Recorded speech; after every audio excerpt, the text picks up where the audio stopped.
source of revenue. When they have city council, they didn't forget, they just say it openly. Well, we need cameras because it'll be revenue for the city. Oh, we can charge this. They're doing what all systems have done in the past. When the kings got his stupid wars, taxed the people. So we're going out, this stuff pertains to us, but we're going out for the people too. As good citizens, we don't think the police have the right to just stop you. And kill you. Yeah, and kill you. And it's okay. They've lost sight of, so we're not only going to make America a good place, but we're going to save it.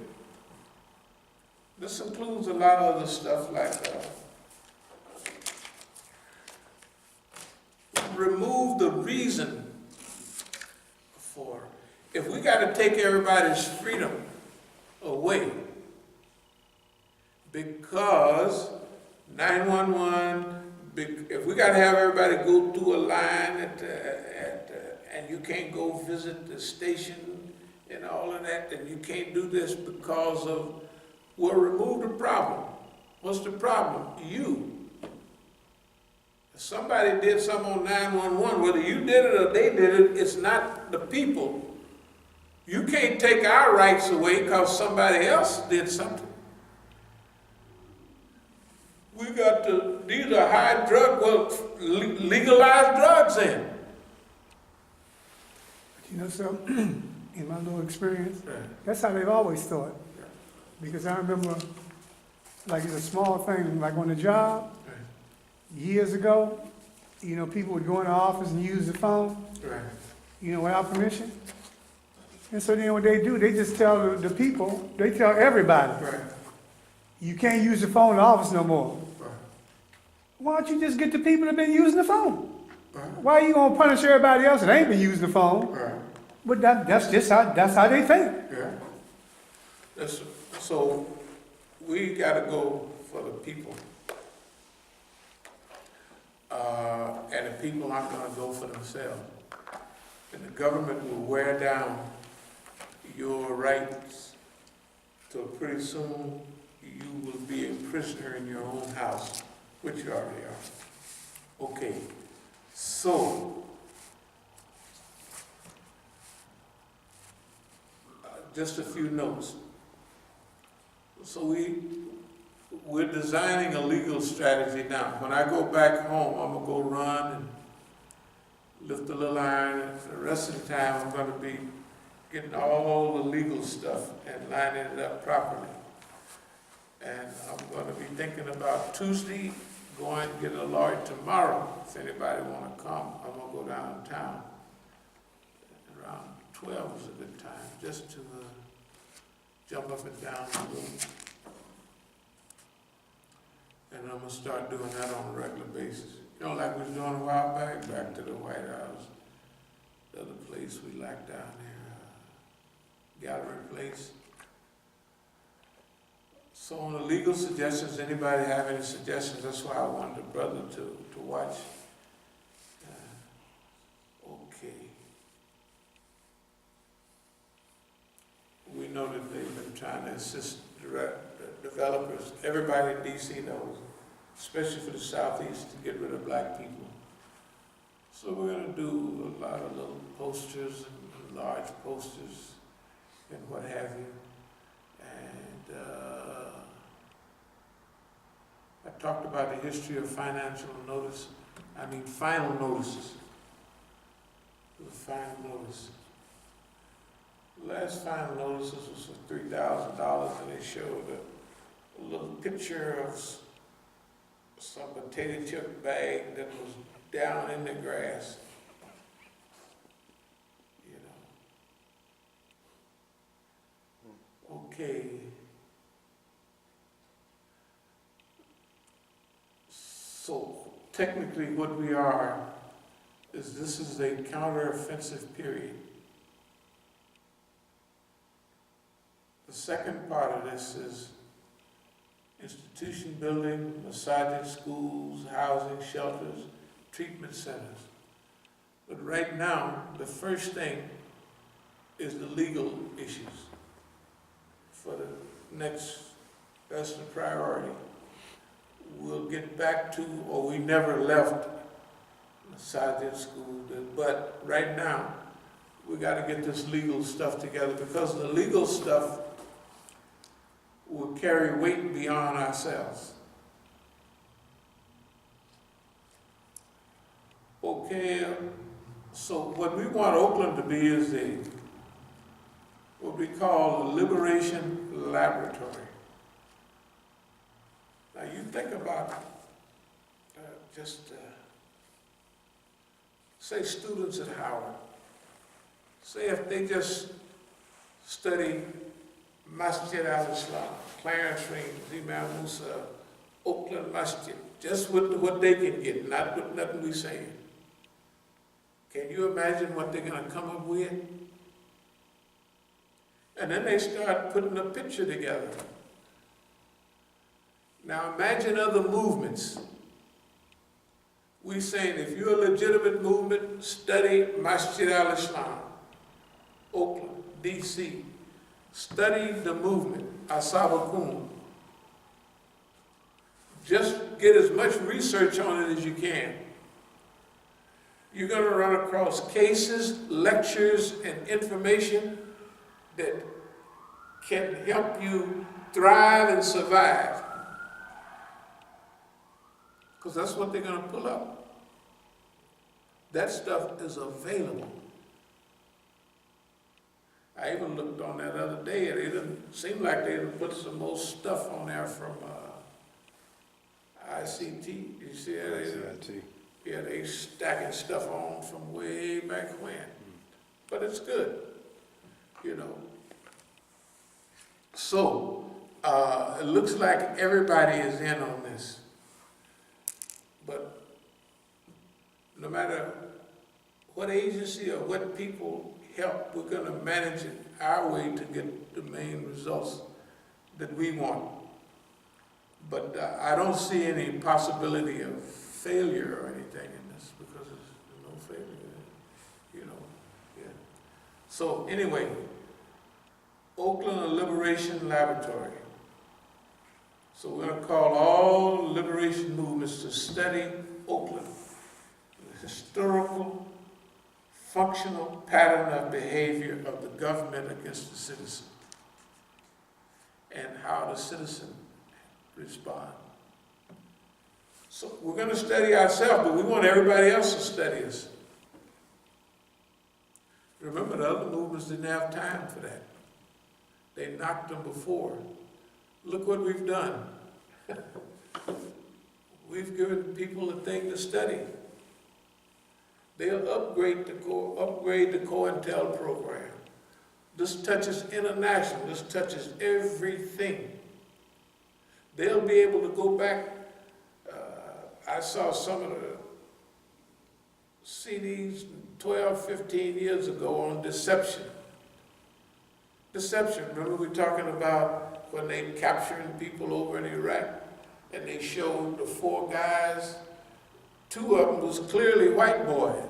Their neck was like this, they had on gold. Remember that? They had on gold. What are you talking about? These are radicals. They got gold chains on.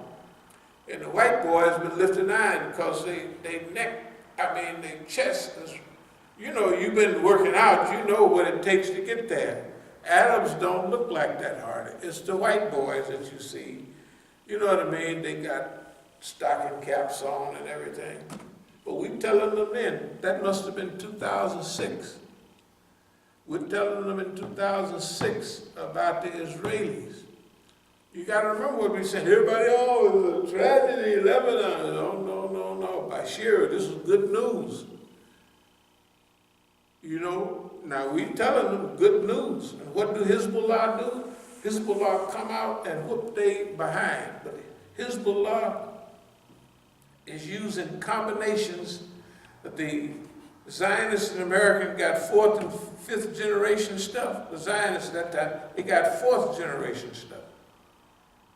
But the Hezbollah is using second and third generation stuff in a new configuration, in a new combination that's able to challenge their stuff. See? People are paying, they keeping score. A lot of people is, dog, how could somebody say, well, the guy gave a cut to her and said that was on a marrow building, it wasn't that Arab we have in jail from Jordan. It's white folks. Because the school is targeted. It was, by the time we came out of Juma, that's what the news is saying. Somebody says there's white folks there. So they can, look here, and we lose count of our accuracy. I mean, it's too many, it's like all the time. I mean, when you go reread, you say, yeah, man, we said that, we said that. We said what? Recombination of Uthmaniyya, you know what I mean? The Safavid dynasty and Moguls. And it's just written there, just like that. And then we can't produce that.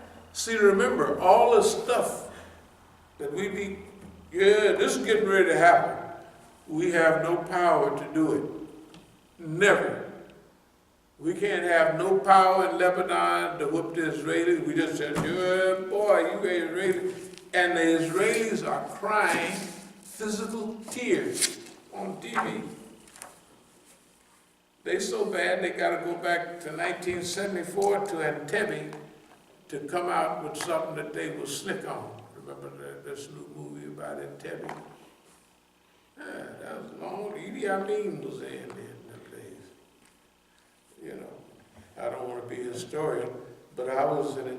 At that time, Dr. John Branyan, a good friend of mine, you can look him up on it. He was Idi Amin's doctor. Did y'all see the movie Last Scotland something or other? Last King of Scotland. And it was always with doctors. Mm-hmm. John Branyan, Dr. John Branyan, who was my travel homeboy. We was in Algeria and Tanzania together. Remember I tell you about the doctor that killed his wife? Right. And I was telling the man, you can't kill you. We don't kill our wives, we just run off and leave them and stuff like that. But you can tell it too, I mean, you know. And then the scenario like this happened, I said, man, that's Humphrey Bogart stuff, Doc. I didn't kill her. I said, I know, you damn scenario killer. That stuff you talking. I said, Doc, you've been to school so long that, you know, the first Negro doc. He graduated in Lausanne, Switzerland. And we was in Algeria, and he was talking French. I said, Doc, how do you fix your mouth to say that stuff like that? I mean, good French. You know, good French. But anyway, Doc was his, I didn't know it till my doctor in Oakland, Dr. Calloway, you know, the old time family doctor. I went to him in 83 or something. And you know, when they examined, he says, first thing he says is, you're not married, are you? I said, no, I ain't married. So I imagine, you know, they stick your finger in your behind, they can feel all your sacks, and they be full and all about ready to bust. So that means you can't be messing around too much. So I was like, how you know I ain't married? Don't worry. Anyway, so he gave me an Ebony magazine. In fact, if anybody can do it, look up John Branyan in Ebony magazine. It's an article about 83 or 84. It's about Dr. John Branyan. Anyway, I looked at that. That was Doc. Doc was Idi Amin's doctor at that time. For a while. See, he traveled under an assumed name, and so he couldn't practice medicine. But he was a doctor. He was a good doctor. He was the first, you know, the first Negro doctor. He probably chief resident in Chicago somewhere. You know, educated in Lausanne, Switzerland. So they speak mostly French. I said, Doc, couldn't imagine, Doc, how do you fix your mouth, you know, to say all of that stuff? He was good at it. But anyway, he was Idi Amin's doctor. We all traveled to Entebbe. I might have been there the day they was having the coup. But the Israelis, going way back, trying to hustle up some glory and brainwash people. The Israelis ain't bad as they used to be. The Israelis are falling apart. The last 2 or 3 presidents have been up on charges of pedophilia and all kind of stuff. And they getting ready to get Netanyahu. They getting ready to get him. Yeah, even if they don't get him, the people is marching, getting knock Netanyahu and all that with a hammer. Every day. Every day. Here's the thing.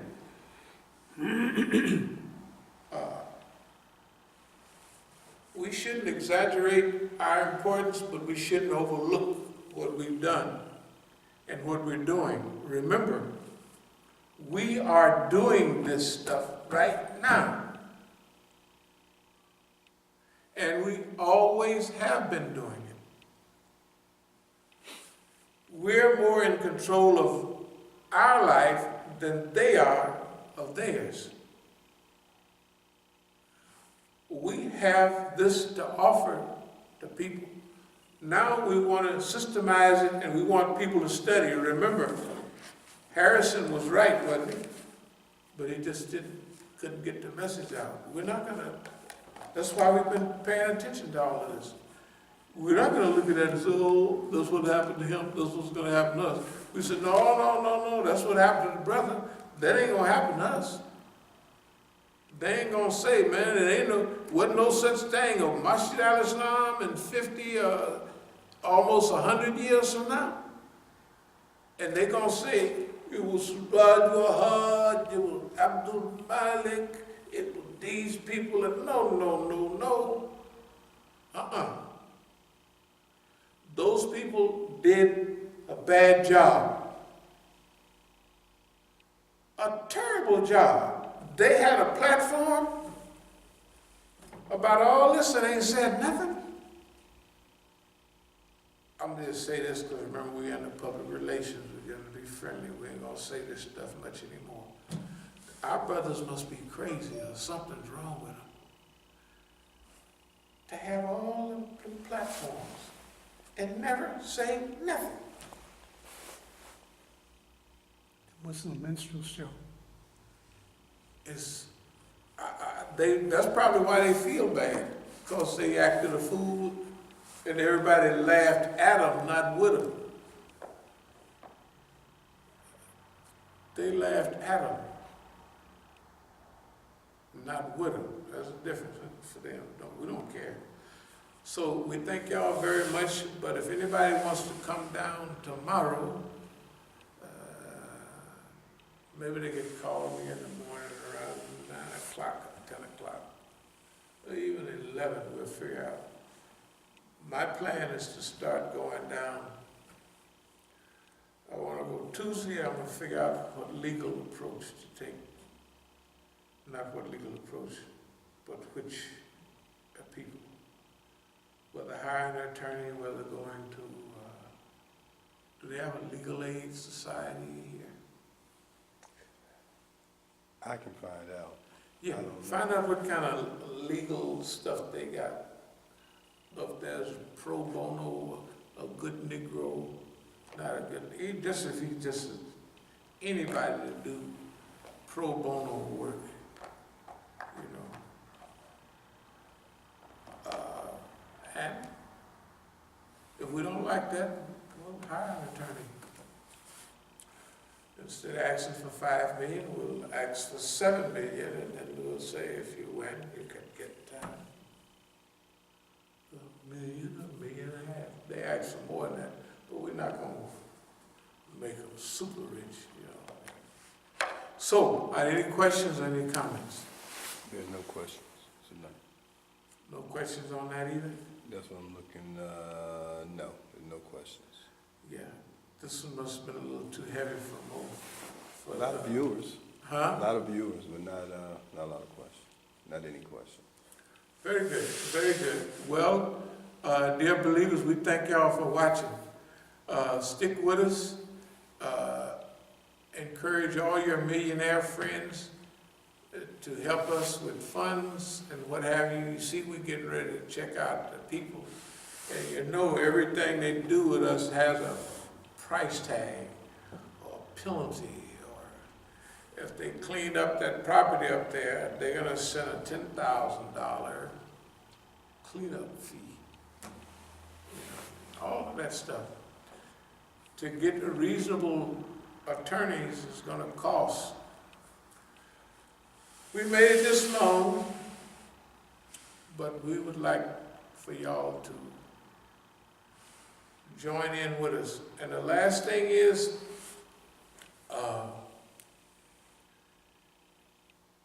if you want to help the movement and what have you, this is not the time to be calling and saying, we want to join, we want you to know what you look and see what's going on, and this is your chance to grow. You think, with that going on, this going on, you figure out what you ought to do.